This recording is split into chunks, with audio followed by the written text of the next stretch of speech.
मुश्किल थी संभलना ही पड़ा घर के वास्ते, फिर घर से निकलना ही पड़ा घर के वास्ते। मेरे क्षेत्र में दिक्कत यह है कि आप जैसे पेप्सी को ज्वाइन करते हो तो आपसे लोग उम्मीद नहीं करते कि जो है आप इंदिरा नूई ही हो जाओ, यानी टॉप पे ही पहुंच जाओ। लेकिन कवि सम्मेलन में आप आए हो या एक्टिंग क्षेत्र में आए तो लोग को उम्मीद रहती है कि आप अमिताभ बच्चन से तुम कुछ नहीं चलोगे। एक शख्स क्या गया कि पूरा काफिला गया, तूफान था तेज पेड़ को जड़ से हिला गया। 60 साल 70 साल 80 साल आपकी उम्र है, 30 साल आप बिता आए हो और एक गलत निर्णय में फंस के आप जीवन के वो सारे काम मतलब करते रहो जो आपका अंदर से मन भी नहीं है, तो एक एज के बाद आपको लगेगा यार कि एक सही डिसीजन लेते और जीवन आपको कुछ और बदलता। लहरों से डरकर नौका पार नहीं होती, कोशिश करने वालों की कभी हार नहीं होती। निरंतर कोशिश वो अस्त्र है जो आपको सफलता पाने में मदद करता है। आज के हमारे जो गेस्ट हैं इन दिनों मीडिया में काफी पॉपुलर हैं। सोशल मीडिया के किसी भी प्लेटफॉर्म पे चले जाएं, फेसबुक, इंस्टाग्राम, यूट्यूब, आप उनको जरूर पाएंगे।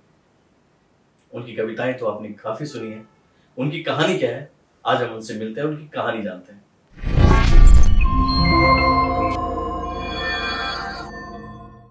स्वयं श्रीवास्तव जी, स्वागत है। नमस्कार।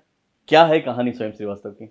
बहुत कोई ऐसी विशेष कहानी नहीं है क्योंकि 1.5 अरब का हमारा देश है और सबसे ज़्यादा युवा आबादी हमारे यहाँ कही जाती है और मैं समझता हूँ कि 99% जो युवा है जिनका जो भी संघर्ष है या जो भी कहानी है तो उसी में से कोई भी एक चेहरा छांट लीजिए, उसकी जो समस्या है वो छांट लीजिए और वही मेरी कहानी है। और इस कहानी पे कोई पोइट्री है आपकी? हाँ, कहानी क्या, जैसे ईश्वर का ये वरदान ही है कि संघर्ष सबका एक जैसा ही होता है। आपकी भी एक यात्रा होगी, सबकी एक यात्रा होगी, मेरी भी है, लेकिन ईश्वर का आशीर्वाद है कि वो मुझे इस यात्रा को बयां करने के शब्दों के माध्यम से उसने ताकत दी है। तो मैं समय समय पर कुछ ऐसी कविताएं जो मेरे अपने जीवन संघर्ष से निकली हैं लेकिन वे यूथ को बहुत अपने से जुड़ी लगती हैं, कनेक्टेड वो होते हैं उससे, तो बहुत सारी ऐसी कविताएं हैं, बल्कि सारा ही मतलब मेरा जो भी लिखा हुआ है वो सब अपने जीवन से ही निकल के आता है। अभी इन दिनों जो कविता आपकी सबसे ज़्यादा पॉपुलर हो रही है और वो कविता से मुझे लगता है कि हर कोई, सारे यूथ अपनी को कनेक्ट करते हैं। कैसे आई ये कविता आपके दिमाग में, कैसे आई? क्या ये आपके खुद का एक्सपीरियंस इस कविता के रूप में है? हाँ, मैंने कहा ना कि मेरे जीवन से जितनी भी कविताएं निकलती हैं वो कहीं ना कहीं जीवन से ही निकलती हैं। जिस कविता की आप बात कर रहे हैं, मुश्किल थी संभलना ही पड़ा घर के वास्ते, असल में क्या होता है, हम लोग क्या एक टर्म थे कि लड़कियां जो है वो अपने घर पराये घर की होती हैं, लेकिन आप सोच के देखो तो लड़के भी उतने ही पराये होते हैं, क्योंकि +2 के बाद वे फिर अपनी तैयारियों के लिए या रोजगार की तलाश में अपने घर में नहीं रह सकते। मतलब लड़कियों की अगर बसर अपनी मायके में नहीं हो सकती तो एक उम्र के बाद लड़कों की बसर दिन में अपने घर में नहीं हो सकती। उसी संघर्ष में कि अपने घर से जो है अपने घर के लिए जो मतलब जब निकलना हुआ या फिर ये शुरू हुई, जीवन की शुरुआत हुई, तो वो 4 पंक्तियां निकली कि मुश्किल थी संभलना ही पड़ा घर के वास्ते, फिर घर से निकलना ही पड़ा घर के वास्ते, मजबूरियों का नाम हमने शौक रख दिया, मजबूरियों का नाम हमने शौक रख दिया, हर शौक बदलना ही पड़ा घर के वास्ते।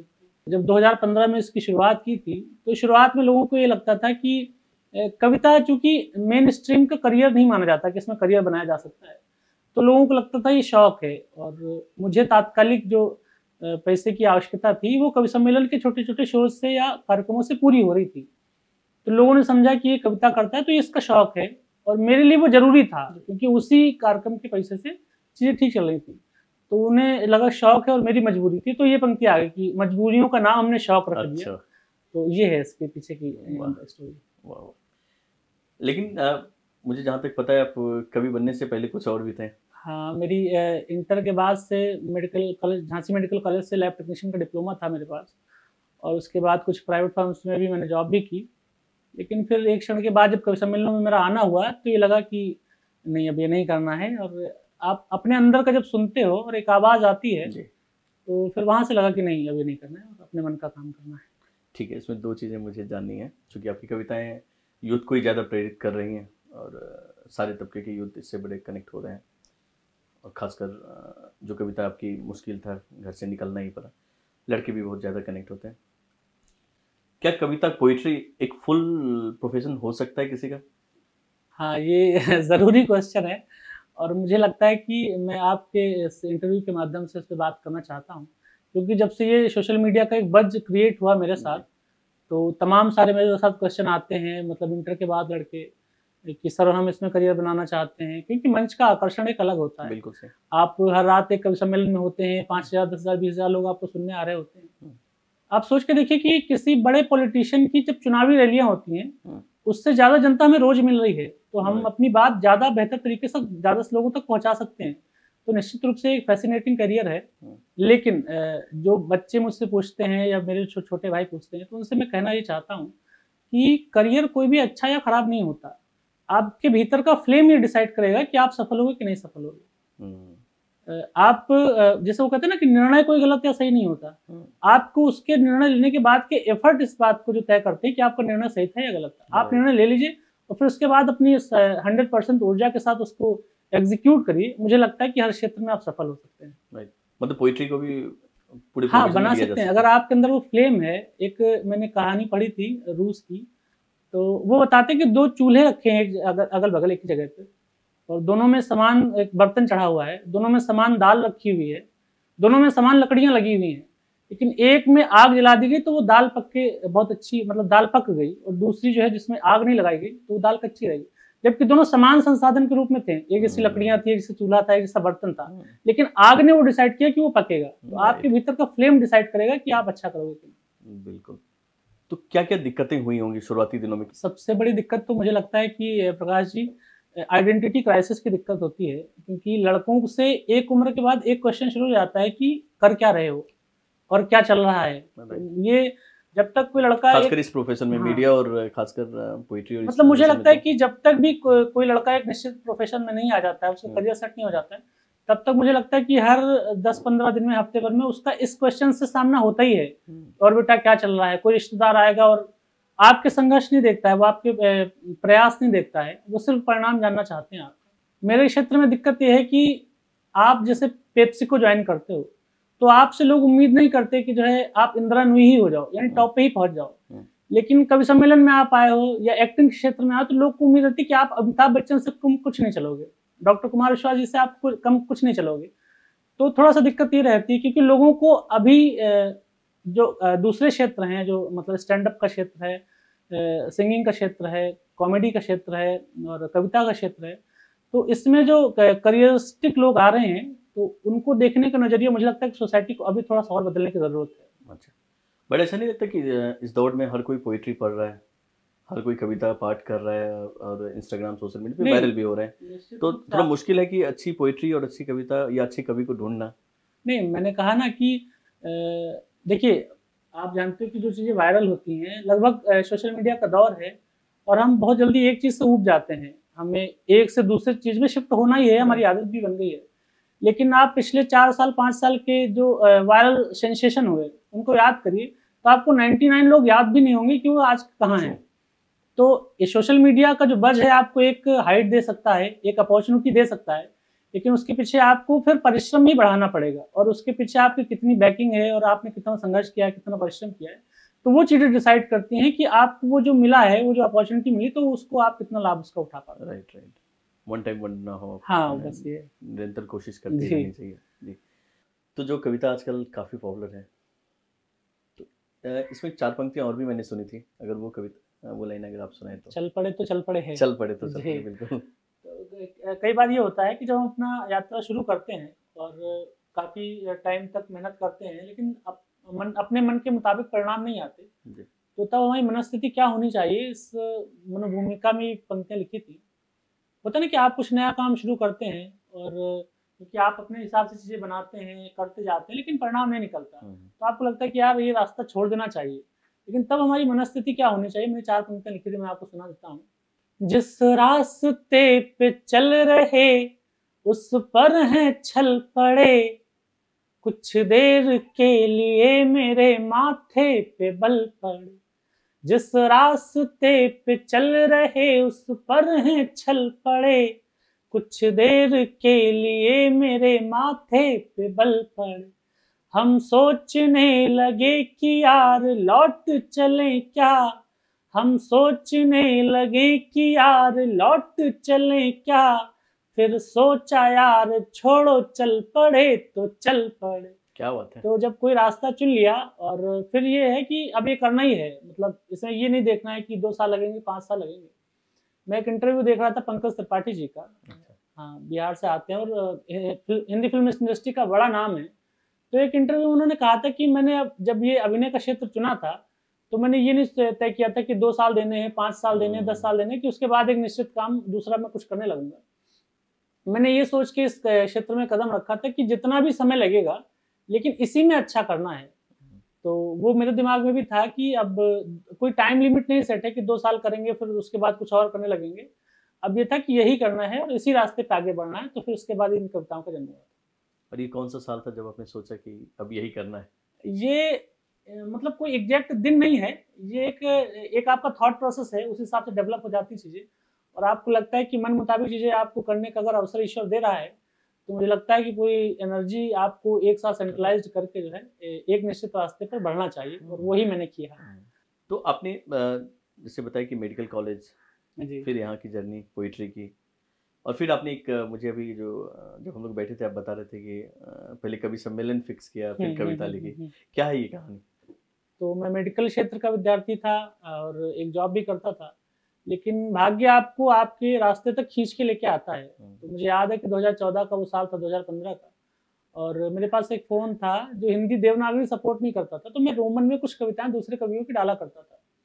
तो हमारे एक चाचा जी हैं, तो उन्हें ये लगा कि ये कविताएं मैं लिखता हूँ, तो उनका एक कवि सम्मेलन होता है 25 जून 2015 को, तो उन्हें लगा कि ये कविताएं मैं लिखता हूँ, तो उन्होंने मुझे आमंत्रित कर दिया कि मेरे यहाँ कवि सम्मेलन होता है और तुम कविताएं लिखते हो, तुम आ जाओ।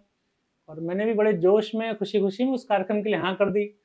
अच्छा हाँ तो कर दी, लेकिन फिर उसके बाद मैंने जब पता किया उसके बारे में कि कवि सम्मेलन होता क्या है, तो फिर मुझे पता लगा कि इसमें अपनी ही कविताएं पढ़ी जाती हैं। यहाँ तो फंस गया यहाँ फंस गए।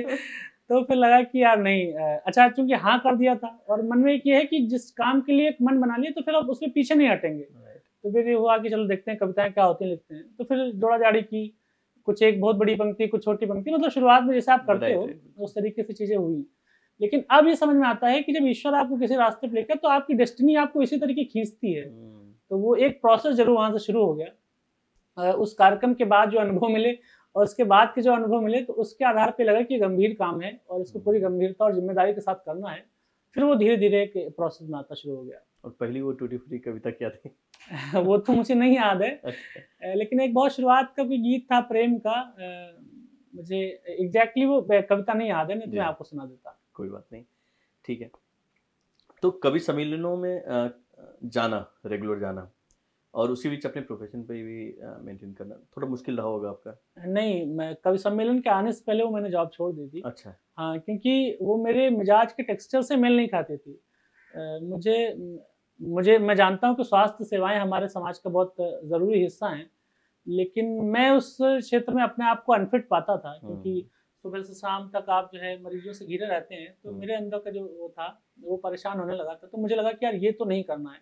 तो मैं कवि सम्मेलन के आने से ठीक पहले उससे मतलब छोड़ चुका था जॉब को, और काफ़ी लंबे अरसे से मेरा खाली था। और उसी खालीपन के चक्कर में सारा जब शुरू हुआ और मुझे लगे, जब पहले कार्यक्रम में पैसे मिले तो मुझे लगा कि यार इसमें तो पैसे भी आते हैं। तो वो फिर और मन से करना शुरू किया कि यार हाँ ये करते हैं, इसमें पैसे भी आते हैं। तो वहाँ से ये शुरू हुआ। अब इसमें दो चीज़ें हैं। पहली चीज़ तो फैमिली का सपोर्ट, और दूसरी चीज़ ये कि कभी सम्मेलन कोई फिक्स बिजनेस तो है नहीं कि ऑर्गेनाइज तरीके से ही सब ऑर्गेनाइज किया जा रहा है प्रोग्राम को। तो बड़ा मुश्किल होता है कि अपनी जगह ढूंढना, और खासकर जब इतने कवि ऑलरेडी मार्केट में है ना, बड़े बड़े, तो बड़ा चैलेंज रहा होगा। तो फैमिली और प्रोफेशन, तो पहले फैमिली के बारे में बताइए। फैमिली में माँ है और एक बड़ी बहन है। बड़ी बहन की शादी हो गई, लेकिन मम्मी का ये रहा कि शुरुआत उन्होंने मुझ पर विश्वास किया। मतलब उन्हें मेरे थॉट प्रोसेस से ठीक सहमति लगती है। तो अगर मैं कुछ करना चाहता हूँ तो उसको समझती ही टाइम देती है, बहुत ज़्यादा जजमेंटल नहीं होती, और बहुत ज़्यादा दूसरे लोगों की मैंने परवाह भी नहीं की वो मेरे बारे में क्या सोचते हैं। और जो आपने फिर क्या क्या प्रोफेशन के बारे में, मतलब कि ये इतनी फिक्स इंडस्ट्री तो है नहीं कि आप मतलब फलाने जगह ये मिल रहा है और फलाने जगह पोइट्री मिलेगी, फलाने जगह आपको प्रोग्राम मिल जाएगा। तो इतना आसान नहीं है कि जगह बना लेना कवि सम्मेलनों में भी। इस बात का जवाब मैं ये देता हूँ। पहले भी मैंने ये बात कही कि अगर आप पूरी एनर्जी के साथ काम करते हो तो रिजल्ट मिलते हैं। लेकिन उस वक्त क्या था मेरे दिमाग में, अभी एक मैंने कविता लिखी तो वो मुझे अब सूट करती है कि जब आप किसी क्षेत्र में आते हो और प्रॉपर तैयारी के साथ आते हो तो आप उसका माइंड गेम समझ जाते हो कि ये आपसे क्या रिक्वायरमेंट चाहती है, और आप अपनी क्षमताओं को भी जज कर लेते हो कि आप कितना कर सकते हो। तो जब मैं कवि सम्मेलन में आया धीमे धीमे तो मुझे लगा कि यहाँ पर अच्छा करने के लिए जो जो चीजें चाहिए वो मैं कर सकता हूँ। भले मुझे आज सफलता नहीं मिलेगी, लेकिन मुझे एक क्षण को भी ये नहीं लगा कि यार ये मुझसे नहीं होगा, या ये जो भी चीजें हैं ये मेरे क्षमता से बाहर की चीजें हैं। तो जब ये विश्वास मेरे अंदर पनप गया फिर उसके बाद मैंने परिणाम की चिंता नहीं की। हालांकि शुरुआत में बड़ा संघर्ष रहा, 100 रुपए, 200 रुपए, 500 रुपए, 1100, 1500, 2000 तक के शोज जितने भी शुरुआत के थे वो इस तरीके से थे। लेकिन एक विश्वास था कि एक दिन ऐसा आएगा जब सारी चीजें अच्छी हो जाएंगी, अपने मन मुताबिक हो जाएंगी। कोई अगर आम युवक कवि बनना चाहता है और वो बैठा है एक छोटे शहर में, तो कैसे कनेक्ट करेगा? उसके पास पोइट्री तो है बट स्टेज कैसे मिले? आज तो हमें टेक्नोलॉजी का आभारी होना चाहिए कि सोशल मीडिया एक ऐसा माध्यम है कि आप अपने घर पे बैठे हुए एक वीडियो बनाते हो और अगर वो लोगों को क्लिक करता है, पसंद करता है, तो आप एक क्षण में लाखों लोगों तक पहुंच सकते हो। तो अगर आपके कंटेंट में दम होगा और आप अगर कोई नई बात कह रहे हो, ऐसी बात कह रहे हो जो लोग सुनना चाहते हैं या लोगों को संभालना चाहते हो, आप अपनी संभालते हो अपनी पंक्तियों से, तो मुझे लगता है कि लोग कनेक्ट करेंगे। और थोड़ा सा परिश्रम जरूर लगेगा, थोड़ा श्रम जरूर लगेगा, लेकिन रिजल्ट आपको मिलेंगे। ठीक है। जब ये गाना वायरल हुआ, ये पोइट्री आपकी वायरल हुई है, ऐसा कुछ याद है कि किस दिन ये वायरल हुआ, आपको लोगों ने कॉल करना शुरू कर दिया कि भाई तेरा गाना सुन रहे हैं, तुम्हारा तो यहाँ पे सुन रहे हैं, दोस्तों का कॉल आना शुरू हो गया हो? हाँ, ये चूंकि एक मतलब ओवरनाइट तो नहीं है, लेकिन ये पिछले एक महीने में क्रमशः चीजें बढ़ी हैं। और शुरुआत में तो जब पहला वीडियो 1 मिलियन गया तो बड़ी खुशी हुई, और उसके बाद से लगातार 11-12 वीडियोस, मतलब 5 मिलियन, 7 मिलियन, 8 मिलियन, और फिर उसके बाद से इंस्टाग्राम की मतलब जो ऑडियो थे उस पर रील्स बनना शुरू हुई, और वो फिर धीरे धीरे 2-2.5 लाख रील्स क्रॉस कर गई। तो अब वो प्रोसेस चल रहा है कि जब आप सुबह सो के उठते हो और किसी हरियाणा का कोई विधायक आपको फोन कर रहा है कि भाई साहब मैंने आपकी कविता सुनी थी और आप बड़ा अच्छा लगते हो, और आप उस वक्त बिल्कुल सो के उठे होते हो और अपना बिस्तर सही कर रहे होते हैं या कुछ कर रहे होते हो, तो खुशी होती है। या कोई रिश्तेदार दूर का आपको कॉल कर रहा है लगातार, जो आपसे लगभग बात भी नहीं करता था, इतने 5-7 सालों से आपका कोई जुड़ाव नहीं था उससे, लेकिन वो एकदम से चाहता है कि आप वीडियो कॉल करके चेहरा दिखा दो ताकि उसके दोस्त को विश्वास आ जाए कि ये इनके रिश्तेदार हैं। तो इस तरीके की चीजें भी हो रही हैं, लेकिन खुशी मिलती है कि लोग अपने दुख दर्द में, अपने संघर्ष में मेरी पंक्तियों को उसका सहारा लेते हैं, उन्हें अपना मानते हैं, गाते हैं, गुनगुनाते हैं, अपने कंठ में सजाए हुए हैं। तो एक रचनाकार के रूप में मुझे लगता है कि इससे बड़ी खुशी आपके जीवन में नहीं हो सकती। थोड़ा बड़ा मुश्किल है अभी बैलेंस करना कि स्टारडम भी एक नहीं, अभी तो ठीक लग रहा है क्योंकि नई शोहरत है और अभी तो मैं कुछ मानता भी नहीं हूँ कि कुछ बदला है जीवन में, लेकिन लोगों का प्यार मिलता है तो अच्छा लगता है। और आगे की क्या योजना है? मतलब आगे भी आप कुछ नई रचनाएं आपकी आने वाली हैं?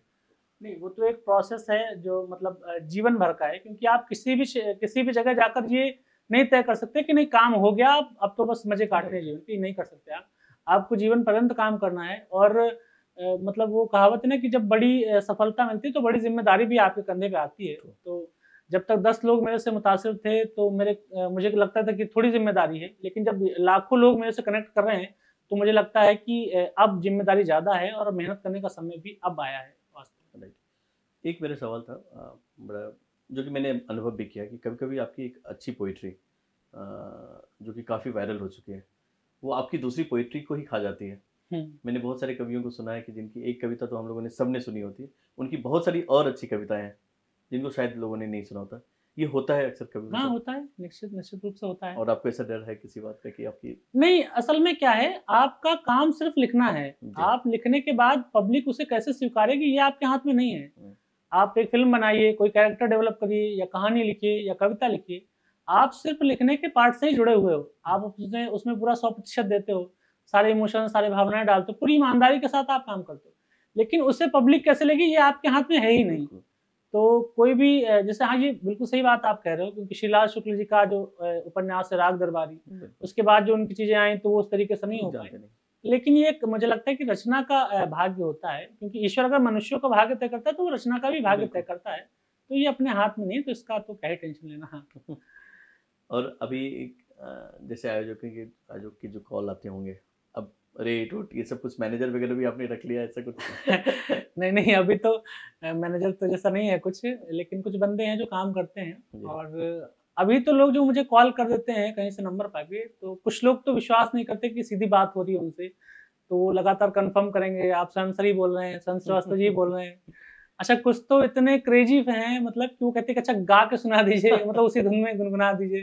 कुछ चाहते हैं कि आप वीडियो कॉल कर लें, उन्हें चेहरा दिखा दें। कई बार आप कर भी देते हो, लेकिन कई बार आप कहीं फंसे हुए होते हो, लेकिन वो अपने घर पे बैठा नहीं इस स्थिति को समझ रहा है। तो ये सारी चीजें हो रही हैं। बड़ा मुश्किल है कि आप बाथरूम में और लोग फोन कर रहे हैं। निश्चित रूप से ये हो रही है। गा के सुनाइए भाई मुझे, मैं नहीं मानूंगा आप वही हो। ये हो रही है। बिल्कुल सही। अब जब यहाँ पे आप सफलता के शिखर पे पहुंचे हैं, फैमिली से कोई प्रेशर है, शादी कर लो?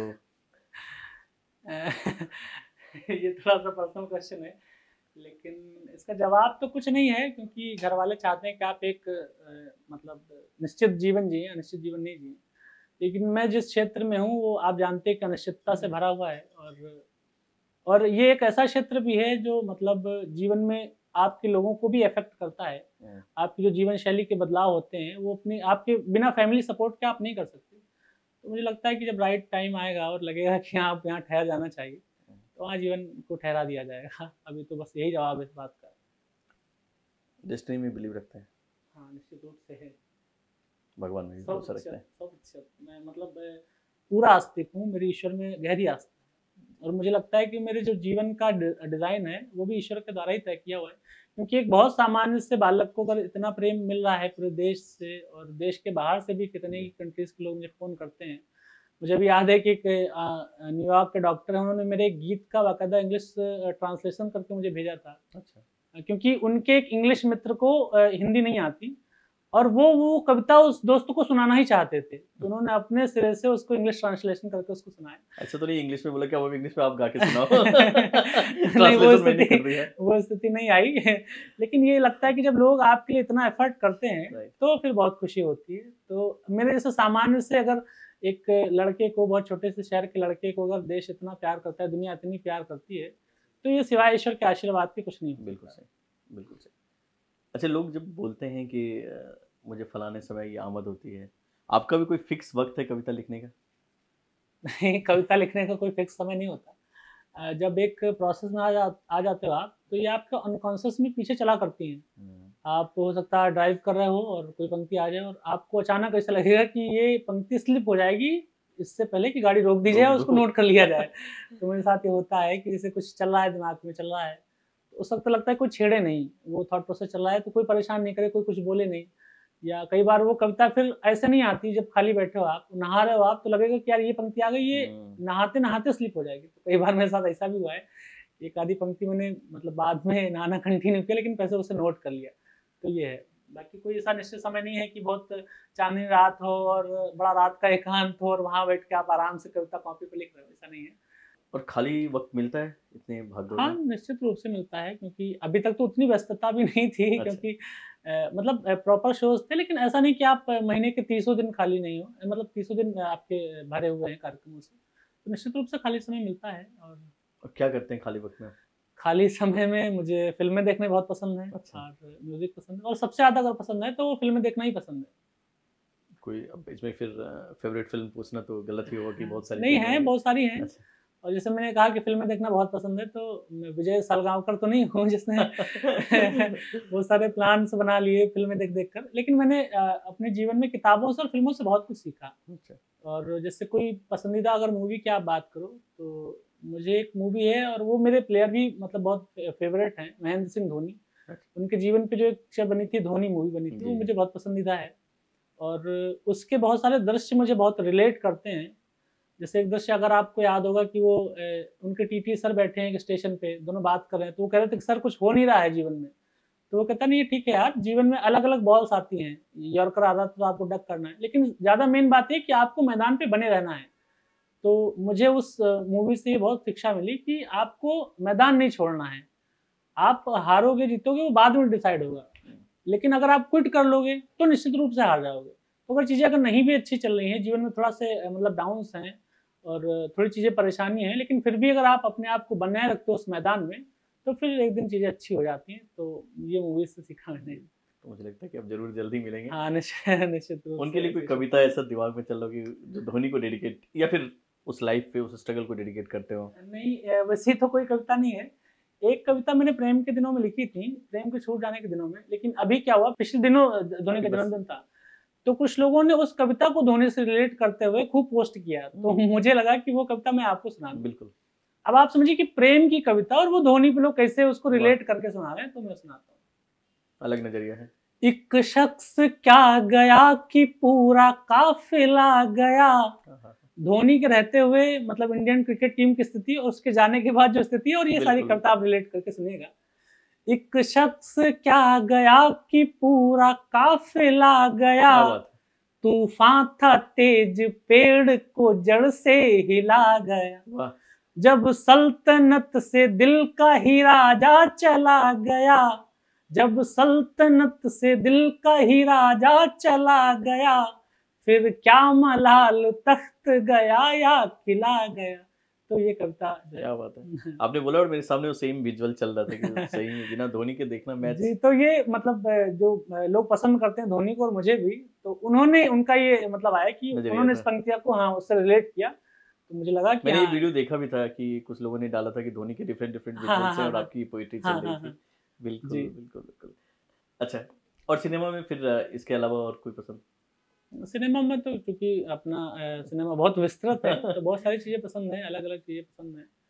और क्योंकि निश्चित गाना आप रेगुलर सुनते हैं? हाँ, गाने सुनते हैं, और अगर सबसे ज्यादा पसंद है गाने तो कुछ एक तो फेमस नंबर होते हैं वो सबको पसंद होते हैं। लता मंगेशकर ऐसा कोई देश का नहीं होगा जिन्हें नहीं पसंद करता है ना, बिल्कुल, तो सारे होते हैं। लेकिन मैं कई बार दूसरी भाषाओं का भी म्यूजिक सुनता हूँ जिनके लिरिक्स मुझे नहीं समझ में आते, लेकिन जैसे बांग्ला के हैं, श्रेया घोषाल के कुछ पुराने नंबर से मुझे बहुत पसंद है, और जैसे रविंद्र जी का है एकला चलोले, वो भी मैं खूब सुनता हूँ। असम के खूब सारे गाने मैंने सुने हैं, पंजाबी म्यूजिक खूब सुना है।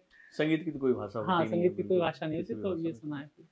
कई बार मुझे मतलब बिस्मिल्लाह खान जी की शहनाई लूप में खूब पसंद है सुनना, तो इस तरीके से मतलब म्यूजिक से एक बराबर का रिश्ता बना हुआ है। सही, मुझे लगता है किसी ने कहा था कि संगीत की कोई भाषा है नहीं, आप जिस रूप में उसको सुनना चाहें। बिल्कुल सही बात है। सुन तो आत्मा रहता है, शरीर तो सुन नहीं रहा है उसको। आपकी कोई फेवरेट आज के जो लेटेस्ट सिंगर हैं, जैसे कि इनमें से किसी की कोई फेवरेट? श्रेया घोषाल आपको पसंद है, उनके गाने पसंद है, और कभी उनके लिए लिखने का मौका मिले? हाँ, अगर ऐसा मौका मिलता है तो मुझे लगेगा कि हाँ सौभाग्यशाली, और निश्चित रूप से मुझे जब लिखने का ऐसा मौका मिलेगा तो मैं उसे ज़रूर पूरा करूँगा। क्योंकि बॉलीवुड से आप मतलब किसी न किसी रूप से जुड़े भी हैं, उनकी फिल्में देख रहे हैं, सुन रहे हैं, तो इच्छा है कभी कि बॉलीवुड में लिरिक्स राइटर? हाँ, अच्छा काम करने की ज़रूर इच्छा है, लेकिन वैसा नहीं कि मतलब एकदम चलता हो, मतलब कुछ भी म्यूजिक बना दीजिए और कुछ भी शब्द फिट कर दीजिए, वैसा तो नहीं, लेकिन मीनिंगफुल सॉन्ग्स, और अगर सिचुएशनल कुछ अच्छा काम करने का अगर मौका मिलेगा तो मैं ज़रूर करना चाहूँगा। राइट, क्योंकि मैंने देखा कि बहुत सारे पोएट आए यहाँ पे, कुछ लोगों ने अच्छी सफलता। हाँ, एक बड़ी परंपरा है हमारे यहाँ, कवि सम्मेलनों के मंच से नीरज जी यहाँ पर आए, और वो 3 साल ही, मतलब आपको जानकर खुशी होती है, आप जानते भी होंगे कि 3 साल ही वो यहाँ पर है, और लगातार 3 साल वो फिल्म फेयर का अवार्ड लेके गए। हमारे कवि सम्मेलन के मंचों के संतोष आनंद जी यहाँ पे रहे, और उनका ही लिखा हुआ गाना मतलब सॉन्ग ऑफ द सेंचुरी है, एक प्यार का नगमा है, मौजों की रवानी है। तो कविता और म्यूजिक इंडस्ट्री का शुरुआत से गहरा रिश्ता रहा है, बीच में थोड़ा सा व्यवधान आ गया है, लेकिन जब से सोशल मीडिया शुरू हुआ है, और एक होता है ना कि चीजें इतनी खराब हो जाती है, फिर लोग अच्छी तरफ लौटते हैं, तो मुझे लगता है कि वो समय अब आ गया है कि मतलब म्यूजिक के शोर से लोग हटकर अच्छे मीनिंगफुल लिरिक्स की तरफ अब बढ़ रहे हैं। तो मुझे लगता है कि अब जो है अच्छे रचनाकारों के लिए यहाँ पर अवसर बढ़ेंगे। आपके इंस्पिरेशन कौन है जिनसे आप इंस्पायर्ड होते हो या जिनको सुनना पसंद करते हैं आप? सुनना तो कवि सम्मेलनों में या कविताओं में तो मेरा कम, मतलब कविताएं तो मैंने कम पढ़ी हैं, मैंने गद्य अधिक पढ़ा है। अच्छा। हाँ, तो मैंने उपन्यास खूब सारे पढ़े हैं, गद्य पढ़े हैं, निबंध पढ़े हैं, तो उसमें बहुत सारे लेखक मुझे पसंद है, जैसे विनोद कुमार शुक्ल जी की कुछ किताबें पसंद हैं, और जैसे एक पाकिस्तानी राइटर हैं अहमद मुश्ताक यूसुफी, उनका एक नॉवेल है खोया पानी, और इन दिनों मुझे नरेंद्र कोहली जी बहुत पसंद आ रहे हैं, और उनका जो राइटअप है विवेकानंद जी पे, उनकी एक जीवनी है तोड़ो कारा तोड़ो, वो मुझे बहुत पसंद है। और इन दिनों जो मैं पढ़ रहा हूँ, और मतलब अब तक की जो मुझे लगा कि बेस्ट जो मैंने पढ़ा, वो महाभारत पे बेस्ड उनका 8 खंडों में एक नॉवल है महासमर। किनका? नरेंद्र कोहली जी।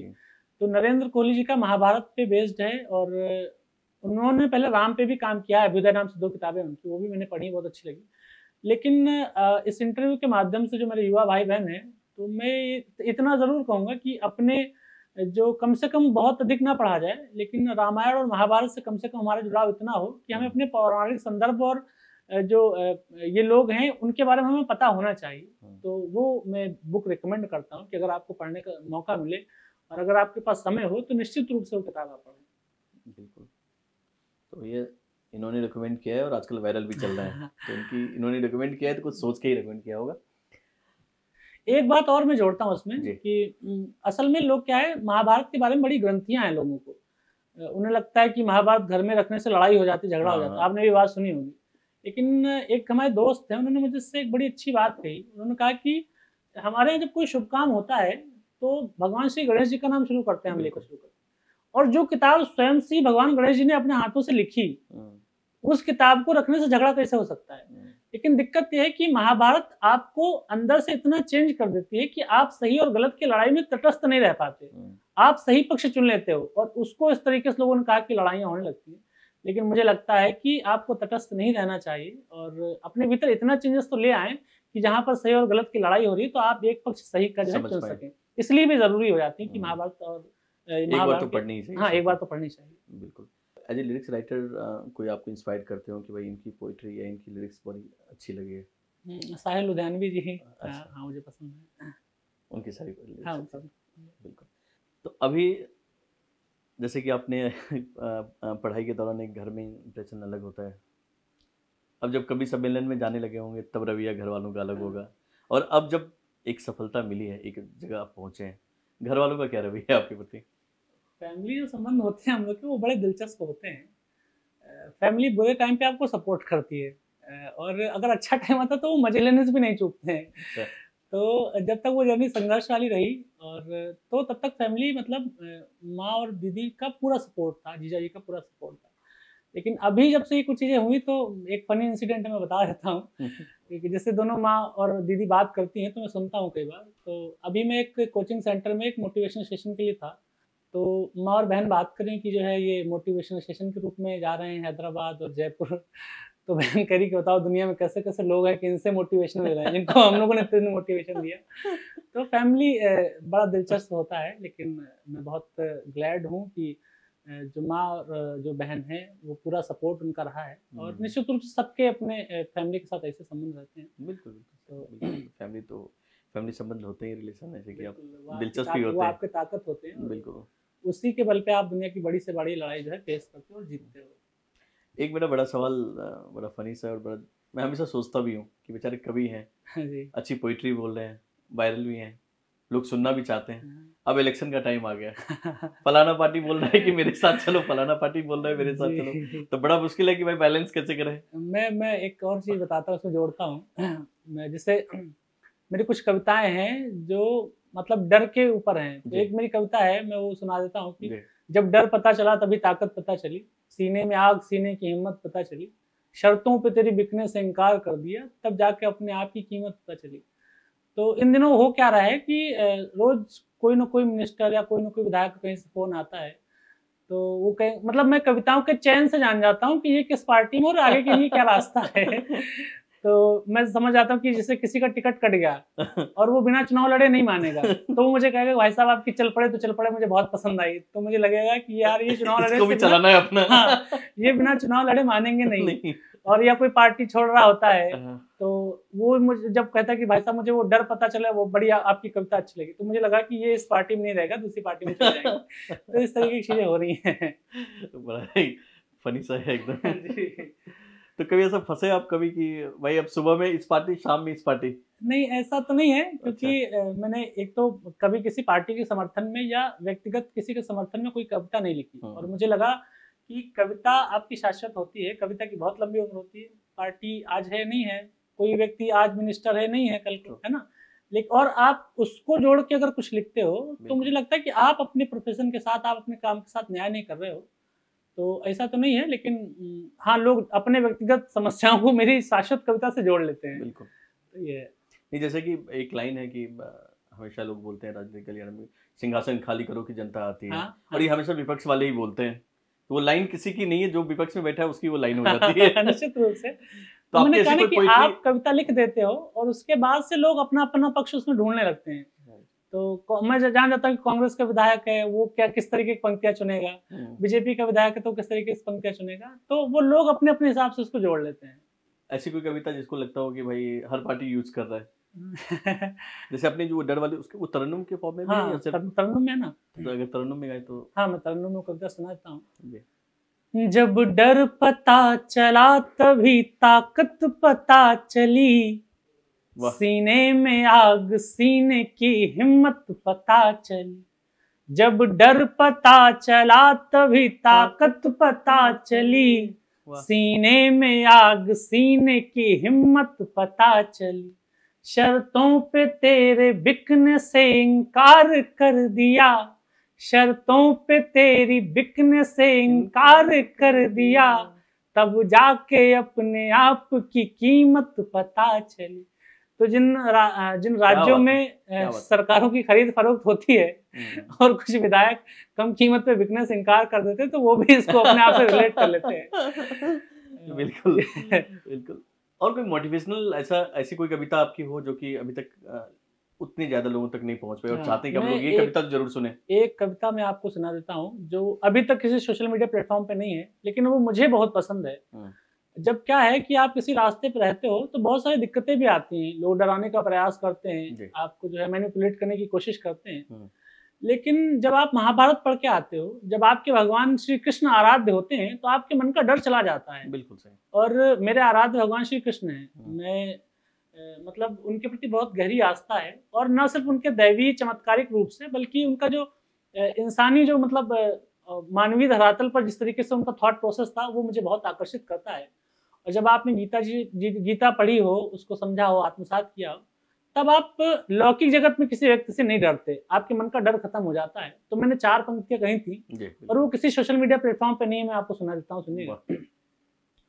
डरना नहीं किसी के भी पैरों की नाप से, डरना नहीं किसी के भी पैरों की नाप से, आखिर में पुण्य जीत ही जाएगा पाप से। क्या बात है। डरना नहीं किसी के भी पैरों की नाप से, आखिर में पुण्य जीत ही जाएगा पाप से। क्या बात। गीता में कृष्ण ने कहा अर्जुन से बस यही, गीता में कृष्ण ने कहा अर्जुन से बस यही, पहली लड़ाई जीतनी है अपने आप से। क्या बात है। पहली लड़ाई जीतनी है अपने आप से। तो जब दुनिया का सामना करने के लिए आप निकलते हो, लेकिन उसके पहले जब आप अपने मन की लड़ाई जीत लेते हो कि तुम कर सकते हो, तो मुझे लगता है कि आधे से ज्यादा लड़ाई आप उसी पर जीत लेते हैं।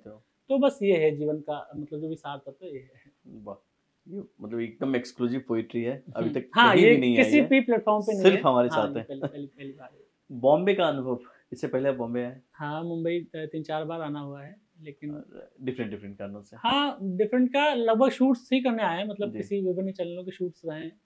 लेकिन जब पहली बार मुंबई आया था, तो पहली बार जब मेरा मुंबई आना हुआ तो वो बड़ा दिलचस्प था, मैं बताता था आपको। 2000 वो मेरी पहली हवाई यात्रा भी थी। और अच्छा। हाँ, क्योंकि 2015-16 मेरी भी में पहली हवाई यात्रा बॉम्बे की हाँ, थी। 2016-17 का समय था वो, और पहली हवाई यात्रा थी और मुझे विंडो सीट मिल गई। तो मुझे शाम के 6 बजे की फ्लाइट थी लखनऊ से, और लगभग 8:30 बजे मुंबई उतरनी थी। और यहाँ पर शायद कुछ दिक्कत थी, तो वो जहाज मतलब चक्कर काटता रहा करीब आधे पौन घंटे तक पूरे मुंबई के। और मुंबई जगमगाता हुआ शहर है, बड़ी बड़ी बिल्डिंग्स हैं और खूब सारी लाइट है। तो वो जो आधा घंटा चक्कर मारता रहा पूरे शहर का, और वो विंडो से मैं देख रहा था, तो वो मुंबई की जो एक इमेज बनी, मतलब जगमगाती हुई, जैसे लगा दिवाली जैसा शहर है। तो मुझे लगा कि यार इतने चमचमाते हुए शहर में मेरा क्या ही बनेगा। लेकिन मुंबई बहुत प्यार करता है, धीमे धीमे आपको मुंबई की आदत लग जाती है, रास आने लगता है। और मुंबई जब आपसे प्रेम करना शुरू कर देती है तो बहुत सर माथे पे बिठा लेती है। तो बस उम्मीद तो यही है कि मुंबई मुझे अपना ले और प्यार करे, प्रेम दे। कोई कविता जो बॉम्बे और यहाँ पे रहने वाले जो संघर्ष करने वाले लोग हैं उनके लिए? नहीं, मुंबई के लिए मतलब कोई कस्टमाइज करके तो कविता नहीं है। संघर्ष करने वाले लोग जो यहाँ पे मेहनत करते हैं और जिनको उम्मीद है कि बॉलीवुड में आज न कल चांस मिलेगा, क्योंकि बॉम्बे की लाइफ ऐसे भी थोड़ी स्ट्रगल वाली है, मेहनत वाली है। आप देखते ही होंगे कि लोकल ट्रेन से लेके आम आदमी मतलब दिन भर लगा हुआ है। नहीं प्रकाश जी, अगर आप मेरी कविताओं का मतलब सेंट्रल थॉट पकड़ेंगे तो वो हर जगह का आम आदमी है। वो मतलब बिहार से पलायन करता हुआ युवा भी है उसमें, और पंजाब का नशे से जो जूझ रहा है वो युवा भी है, दिल्ली की समस्याओं से जो जूझ रहा है वो भी है, मुंबई की लोकल्स में जो धक्के खा रहा है वो युवा भी है, इलाहाबाद, प्रयाग, कोटा में जो लड़के तैयारी कर रहे हैं वो भी उसके सेंट्रल थॉट में उसी के नायक, मेरी कविताओं के जो भी नायक है वो सामान्य से सामान्य व्यक्ति जो मतलब अपनी संघर्ष बनाने की, अपने संघर्ष के जरिए अपनी पहचान बनाने को आतुर है, एक प्रोसेस में है। तो मेरी कविताओं के हीरो वही हैं, चाहे वो मुंबई के डिब्बा वाले हों या जो भी अपना मतलब रास्ता खुद चुन रहा है, जो बना रहा है, तो सभी को मेरी कविता समर्पित है। एक बार जो वो पोइट्री आजकल वायरल है, अगर वो पूरी पोइट्री पूरी मुकम्मल अगर एक साथ कर दें तो? नहीं, वो पूरी कविता तो मतलब वो 4-4 लाइन की है। अच्छा। मतलब एक थॉट उसमें 4-4 लाइन में आ जाते हैं। अच्छा। लेकिन कुछ और मुक्तक जिनकी बात आप कर रहे हो और जो मतलब इधर प्रचलित हुई वो मैं आपको सुना देता हूँ। कई सारी कविताएं हो भी गई हैं इस शो में और जो कुछ कविताएं हैं मैं सुना देता हूँ। जब आप क्या होते हो, आप सेल्फ मेड होते हो, आप अपनी जर्नी खुद तय करते हो, शून्य से शिखर की यात्रा करते हो, तो एक जो थॉट आता है वो मैं चार पंक्तियों में मैंने उसे लिखा था, वो मैं पढ़ता हूँ, सुनिएगा। पत्थर की चमक है न नगीने की चमक है, पत्थर की चमक है न नगीने की चमक है, चेहरे पे सीना तान के जीने की चमक है। पत्थर की चमक है न नगीने की चमक है, चेहरे पे सीना तान के जीने की चमक है। पुरखों से विरासत में हमें कुछ नहीं मिला, पुरखों से विरासत में हमें कुछ नहीं मिला, जो दिख रही है खून पसीने की चमक है। तो ये 4 पंक्तियां खूब वायरल हुई, खूब प्रेम मिला। और एक थॉट ये आया कि जैसे आप किसी रास्ते को चुनते हो और चूंकि दूसरे लोग जो उस रास्ते से कभी नहीं गए तो वो डराते हैं कि यार तुम इसको एग्जीक्यूट नहीं कर पाओगे, उसमें तुम सफल नहीं होगे और ये मुश्किल है, ये नहीं कर पाओगे। तो उसके लिए मैंने 4 पंक्तियां लिखी थी और वो भी लोगों ने खूब पसंद करी। मुझको न रोकिए न ये नजराने दीजिए, मुझको न रोकिए न ये नजराने दीजिए, मेरा सफर अलग है मुझे जाने दीजिए। क्या बात है। जैसे क्या होता है कि हम लोग जिस ग्रामीण पृष्ठभूमि से आते हैं तो वहाँ एक कहावत कही जाती है कि लीक लीक गाड़ी चले, लीक कहीं चले कपूत, और लीक छोड़ तीनों चले शायर सिंह सपूत। तो अगर आपने अपने पिताजी के फैमिली बिजनेस को ठुकरा के कुछ और करना चाहा है, या आपने अपना कोई बना बनाया करियर छोड़ के कुछ और करने की हिम्मत की है, या आपने पॉलिटिक्स चुनी है, या आपने एक्टिंग चुनी है, या आपने सिंगिंग चुनी है, कोई भी नया रास्ता चुना है जो आपके फैमिली बैकग्राउंड में या आपके दोस्तों में, आपके मोहल्ले में, उस क्षेत्र में कोई ऐसा व्यक्ति नहीं है जिसे एक उदाहरण के रूप में स्थापित हो, और आपने पहली बार वो काम करना शुरू किया है, तो बाकी लोग उससे रिलेट नहीं कर पाते क्योंकि उन्हें नहीं पता है कि इसको करने के बाद कौन सी जॉब लगती है, कैसे आप चीजें करते हो। तो वो मेरे सामने जब स्थितियां आई तो मैंने ये 4 पंक्तियां लिखी थी, सुनिएगा। मुझको न रोकिए न ये नजराने दीजिए, मेरा सफर अलग है मुझे जाने दीजिए, ज्यादा से ज्यादा होगा ये कि हार जाएंगे, ज्यादा से ज्यादा होगा ये कि हार जाएंगे, किस्मत तो हमें अपनी आजमाने दीजिए। तो मुझे जीवन में कोई मलाल नहीं चाहिए था कि 30, क्योंकि देखिए 60 साल 70 साल 80 साल आपकी उम्र है, 30 साल आप बिता आए हो और एक गलत निर्णय में फंस के आप जीवन के वो सारे काम मतलब करते रहो जो आपका अंदर से मन भी नहीं है, तो एक एज के बाद आपको लगेगा यार कि एक सही डिसीजन लेते और जीवन आपको कुछ और बदलता। मैंने कहा ना कि फिल्मों से मैंने बहुत कुछ सीखा है, तो 3 इडियट्स में भी एक ये डायलॉग है कि अगर आप सही निर्णय लेते हो और मतलब उसके प्रति पूरी शिद्दत के साथ मेहनत करते हो तो जीवन का डिजाइन कुछ और होता है। तो मुझे लगा कि यार ईश्वर क्यों रूठा होगा, एक बार अपनी किस्मत पूरी मतलब शिद्दत के साथ क्यों ना आजमाई जाए। तो वो भी है एक थॉट प्रोसेस और ये कविता भी उसी से रिलेट करती है। शाहरुख खान जी का डायलॉग भी है, पूरी चीज को, हाँ, किसी चीज को पूरे दिल से चाहो तो पूरी कायनात आपको मिलाने की उससे कोशिश करती है। अच्छा, एक मेरा पर्सनल सिनेमा आपके जीवन का ही प्रतिबिंब है, क्योंकि सिनेमा को बहुत गंभीर लोग नहीं मानते, लेकिन मैं उसे बहुत गंभीरता से देखता हूँ क्योंकि आम जन जीवन में जो चीजें चल रही हैं सिनेमा उसी का प्रतिबिंब है और बॉलीवुड ने समय समय पर उसमें बहुत सारी अपनी भूमिका निभाई है। भाई बिल्कुल बिल्कुल, और ये तो हमेशा से ही होता रहा, जबकि मतलब मुझे याद है कि जब मनोज कुमार का वक्त था, रोटी कपड़ा और मकान ऐसे टाइम पे दी गई। हाँ, जब देश को उसकी जरूरत थी और निश्चित रूप से वो जंजीर हो, एक एंग्री यंग कहानी हो। हाँ बिल्कुल सही बात है। वो सिनेमा तो है ही सोसाइटी का सामूहिक मतलब चेतना का एक प्रतिनिधित्व बॉलीवुड के द्वारा समय समय पे लगातार करते रहा गया है। तो अभी एक मेरा पर्सनल ऑब्जर्वेशन था, पता नहीं आप इसको कैसे लेंगे। मैं आपकी कविताएं जब सुन रहा था तो मुझे लगा कि बहुत ही एक सीरियस आदमी और आंखों में एकदम पता नहीं इस बेचारे को जरूर कुछ टेंशन मिला है लाइफ में, ऐसे ही तो ये कविता नहीं आ रही है। और बेचारे गा भी रहे तो एकदम सीरियस मूड में। आजकल देखते हैं कि कवि सम्मेलनों में लोग थोड़े मतलब माहौल फनी सा भी माहौल होता है, लोग कॉमेडी भी कर लेते हैं, बट आप एकदम सीरियस मूड में ही कविताएं पढ़ते हैं। तो ऐसा कोई पेन तो नहीं है आपकी लाइफ में? नहीं, जीवन में कोई वैसा निश्चित पेन तो नहीं है, लेकिन जीवन के जो दृश्य मैंने देखे हैं और जो संघर्ष मतलब जहाँ से मेरा संघर्ष कोई अलग नहीं है, कोई नया नहीं है। देखिए क्या है कि संघर्ष सबके जीवन में रहे। बात है कि आप संघर्ष को कॉमन ही मान रहे, नहीं तो हर आदमी अपनी कहानी सुनाने में मेरा कुछ भी ऐसा नया नहीं है, क्योंकि संघर्ष सबके जीवन में रहा है। अगर हमारे जो भगवान जिन्हें मानते, भगवान श्री रामचंद्र जी, वो भी अपना घर उन्हें छोड़ना पड़ा। अगर भगवान श्री कृष्ण को आप अपना आराध्य मानते हो तो उनका भी जीवन देखिए कितनी विसंगतियों से भरा रहा। उनका जेल में जन्म हुआ, खुद के मामा परिवार वाले इतने दुश्मन है, बचपन से उन्हें मारे जाने की साजिशें करते रहे उनके खुद के मामा जी, और पूरा जीवन उनका इस तरीके से घटनाओं से भरा हुआ है। तो मेरा संघर्ष तो क्या ही है भाई, अपनी पर्सनल आइडेंटिटी बनानी है, अपना घर चलाना है, बस इतना ही तो संघर्ष है मेरे। तो मैंने 4 पंक्तियां इस पे भी कही थी कि मतलब भगवान रामचंद्र जी से लेकर और एक आम आदमी तक का दोनों का संघर्ष एक जैसा होता है। जैसे जीवन में कल आपको कुछ बड़ा करना है, अगले दिन अगर आपका कोई बड़ा इंटरव्यू है या कोई ऐसी मीटिंग है, शुरुआत है कोई ऐसी मीटिंग है जो आपका आगे का बहुत कुछ तय करेगा, तो पिछली रात आपको नींद नहीं आती, बिल्कुल नहीं आती, बहुत देर रात तक आप सोचते रहते हो। तो मैंने एक कविता वहां से जोड़ी थी, दोनों को रिलेट करते हुए सुनिएगा। भगवान रामचंद्र जी और एक आम आदमी, दोनों को मतलब इस कविता में एक साथ मैंने पिरोने की कोशिश करी है, सुनिएगा। तो मैंने कहा ना कि जैसे कोई बड़ा काम, बड़ा दिन होता है अगला दिन, तो आपको जो है अगले दिन तक नींद नहीं आती। नरेश मेहता जी की किताब है संशय की एक रात। अच्छा। तो मैं श्री रामचंद्र जी पे वो बेस्ड है, और वो उस दिन पर बेस्ड है जब वो समुद्र से विनती कर रहे हैं पुल बनाने के लिए कि तुम शांत हो जाओ, मुझे पुल बनाना है और पार सीता के पास जाना है, रावण से युद्ध करके मतलब अपनी प्रिया को वापस लेके आना है, लेकिन समुद्र नहीं मानता। तो उसके पहले की रात है। और एक सॉन्ग आपने देखा होगा, रामायण पहले जो दूरदर्शन पे आती थी जी। और रविंद्र जैन जी मेरे बड़े पसंदीदा हैं जी। तो रविंद्र जैन जी का एक गीत है, जब राम रावण युद्ध होने लगता है तो उसपे एक है कि यही रात अंतिम, यही रात भारी करके, बड़ा अच्छा गीत है, वो मेरा बड़ा पसंदीदा है।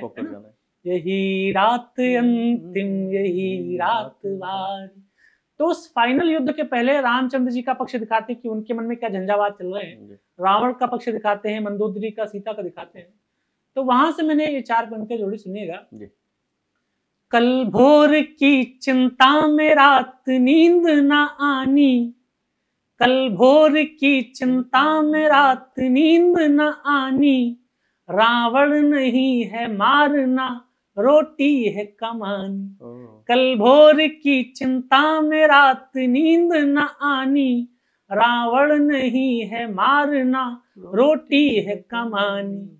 हम राम तो नहीं मगर ये बात भी सच है, हम राम तो नहीं मगर ये बात भी सच है, हर आदमी की होती है एक राम कहानी, हर आदमी की होती है एक राम कहानी। बहुत ही बढ़िया, एकदम माहौल जो है अलग सा ही हो गया, कवि वाला माहौल हो गया। तो एक लास्ट क्वेश्चन, इसके बाद मैं इसको खत्म करूंगा। जब हम राम कृष्ण ऐसी बातें करते हैं, और आजकल तो दौड़ भी है कि लोग सुनते भी हैं, सोशल मीडिया का ज़माना, जैसे कि लोग पोइट्री सुन रहे हैं, उसे प्रवचन भी लोग किलो के हिसाब से सुन रहे हैं। सुनना और अपने में आत्मसात करना किसी भी चीज़ का, और एज ए ह्यूमन आप अपने को ग्रो करते हो, मानवता के लिए आपकी जो जिम्मेदारी आप उसको निभाते हो। तो पहला सवाल, आप अपने को एज ए इंसान कैसा मानते हैं?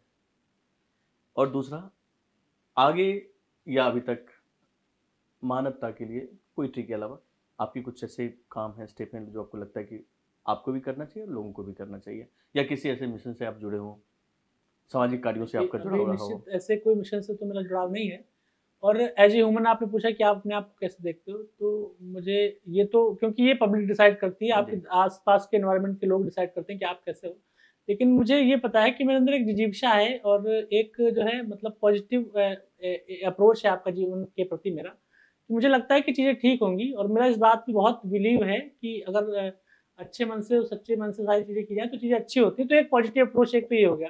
दूसरा, आपने कहा कि आप समाज कल्याण के किसी ऐसे काम से जुड़े हैं, या अपनी क्या भूमिका देखते हैं उस चीज़ों में। तो मैंने पहले भी इस इंटरव्यू के बीच में एक बार कहा कि मतलब ज़्यादा ताकत आपके पास ज़्यादा रिस्पॉन्सिबिलिटी लेके आती है। बिल्कुल। तो निश्चित रूप से अगर संसाधन बढ़ेंगे और खैर अभी भी मतलब जो भी मेरे से हो सकता है और तो मैं उसके साथ खड़े रहने की कोशिश करता हूँ। और देखिए जो सारे मूवमेंट चल रहे हैं उसके इतर अगर आप अपने आप को ऐसा ढाल सको कि कोई ज़रूरतमंद व्यक्ति अपनी बात भी आपसे कह पा रहा है सहज बहुत रूप बड़ी से बात है। और आप उसका मार्गदर्शन कर पा रहे हो या आपके पास जितने भी संसाधन अभी ईश्वर ने आपको उपलब्ध कराए हैं, उसके आधार पर यदि आप उसके लिए कुछ कर पा रहे हो, उसके जीवन में थोड़ा-सा भी सकारात्मक बदलाव लेके आ रहे हो और आप अपनी इंडिविजुअल ग्रोथ के अतिरिक्त अगर साथ में लोगों को चलने में लेकर यकीन रखते हो कि आप अगर अच्छा करो तो साथ में और भी 4 लोग अच्छा करें। क्योंकि मेरा मानना ये है कि सितारा सिर्फ़ वो नहीं होता जो सिर्फ़ अकेले चमके या खुद चमके। सितारा वो होता है जो अपनी उपस्थिति से अपने आस-पास के माहौल में चमक पैदा कर दे। थोड़ी-थोड़ी क्या बात चमक सबको बाँटता हुआ क्या चले। बात। तो मुझे ये लगता है कि अगर जीवन में चीज़ें आगे बढ़ेंगी, तो मैं इसी दिशा में मतलब अग्रसर रहना पसंद करूँगा। सबके साथ लेकर चलने का मेरा जो एक वो है, जी, जी। तो इसी पे कंटिन्यू रहने का है। नहीं, बट उस पे मेरा जवाब है कि जो आपने बोला कि आप कैसे इंसान हैं ये दूसरे लोग तय करते हाँ हैं। जी। तो मेरा अनुभव अभी तक जो आपके साथ में रहा है और आपकी जो वेदना है सोसाइटी को लेके, समाज को लेके और आपकी जो चेतना है कि लोगों को कैसे बिहेव करना चाहिए और वो आपकी चेतना और वेदना दोनों आपकी कविताओं से मतलब निकलती है। मेरा ये भी मानना है कि जैसे लोग कहते हैं कि खराब दुनिया है, बुरी दुनिया है या कोई क्षेत्र बहुत खराब है, जी, कोई जी। क्षेत्र बहुत अच्छा है। मुझे लगता पर्सनली ये है कि कोई भी क्षेत्र अच्छा या बुरा नहीं होता। उसमें मौजूद लोग उसको अच्छा या बुरा बिल्कुल, बनाते हैं, है बिल्कुल ना? सही। तो आप बहुत बड़ा आंदोलन तो नहीं कर सकते, आप पूरी दुनिया को नहीं बदल सकते। लेकिन आप अपनी अच्छाई से किसी एक खराब व्यक्ति को रिप्लेस कर सकते हो। हुँ, आपकी जगह पर एक खराब व्यक्ति भी हो सकता था, लेकिन आप अच्छे हो तो आप उस खराब व्यक्ति को रिप्लेस किए हुए हो। तो इतनी अपनी से जितनी बहुत बड़ी भूमिका बात है, है, जितनी बहुत बड़ी बात। पूरे सागर में से चोंच भर बूँद का एक चिड़िया का जो दायित्व होता है, हुँ, उतना भर हम लोग निभा लें तो मुझे लगता है कि उतना ही पर्याप्त है। लेकिन आपकी कविताएँ तो अभी करोड़ों हाँ, लोगों को प्रेरणा दे रही है। हाँ, तो ये ये बहुत ईश्वर बड़ा का योगदान है। मैं मानता हूँ कि सोसाइटी में अगर आप कविता के रूप में भी योगदान देते हैं, लोगों को मोटिवेट करते हैं, लोगों को रास्ता दिखाते हैं, लोग जब बेचैन हो, परेशान हो, वो आपकी कविताएँ सुनते हैं और उन्हें एक रास्ता दिखता है। हाँ, निश्चित जैसा कि रूप से लोग मुझे मैंने आपके बहुत सारे कमेंट लोग में भी मैसेज देखा कि करते हैं। जी। हज़ारों लोगों ने कमेंट किया कि भाई मैंने ये सुना और मुझे इतना अच्छा फ़ील हो रहा है, मैं कुछ नेगेटिव में चला गया था, डिप्रेशन में चला गया हाँ, था, मैं निश्चित रूप सुनता से हूँ। जो मैसेजेस मुझे खूब आते हैं और ये बहुत मतलब संतुष्टि आपको देता है, वो संतोष जी, देता है और अपने काम के प्रति क्योंकि उसका पैसे का मतलब कितना आपके जीवन में बदलाव हो रहा है, उसके अतिरिक्त ये महत्वपूर्ण है कि लोगों के जीवन में आपकी कविता से क्या बदलाव हो रहा है। तो ये जर्नी निश्चित रूप से बहुत संतोषजनक है क्योंकि बहुत सारे लोग मुझे हज़ारों मैसेज इस बात के आए कि मैं डिप्रेशन में था या मतलब देखिए डिप्रेशन की कोई थेरेपी नहीं है मेरी बिल्कुल, बिल्कुल पंक्ति, मैं है ना? समझ गया। लेकिन अगर 1 सेकंड के लिए भी लोगों को एक क्लिक एक वर्ड करता भी है यार काफ़ी कि है, हो बिल्कुल। जाएगा, है ना? हुँ, अगर उसको मेरी पंक्तियाँ हिम्मत भी देती कि यार हो जाएगा, है ना? हुँ, चलो करते हैं यार, करके हुँ, देखते हैं यार, हुँ, है ना? अपनी किस्मत आज़माते हैं। हुँ। तो मुझे लगता है बहुत कि ये बड़ी बात है। कविता का सबसे बड़ा पारिश्रमिक बहुत, मुझे मिला जो बहुत, ईश्वर का है। बहुत बड़ी बात है। धन्यवाद आपका। आपने हाँ, इतना शुक्रिया प्रकाश इतना अपना जी। वक़्त दिया और ब रियली पर्सनली मैं बोलना चाहूँगा कि मुझे बहुत ही अच्छा लगा आपसे बात करके कि मुझे मुझे पर्सनली उम्मीद नहीं थी कि आप इतने सुलझे और खुले व्यक्ति होंगे कि बहुत ही मज़ा आया आपसे बात करके। नहीं, मुझे बहुत अच्छा लगा आपके शो पे आने के लिए मतलब आके और आपसे बात करके और शुक्रिया। इस शो को देख रहे सभी दर्शकों को बहुत प्रणाम, बहुत स्नेह, बहुत नमस्कार। तो जो इनके चाहने वाले हैं वो हमारे चैनल को लाइक करें, सब्सक्राइब करें और कमेंट ज़रूर करें। शेयर करें। और ये भी करेंगे। निश्चित रूप से हम करेंगे like, comment, subscribe and share. Thank you so much.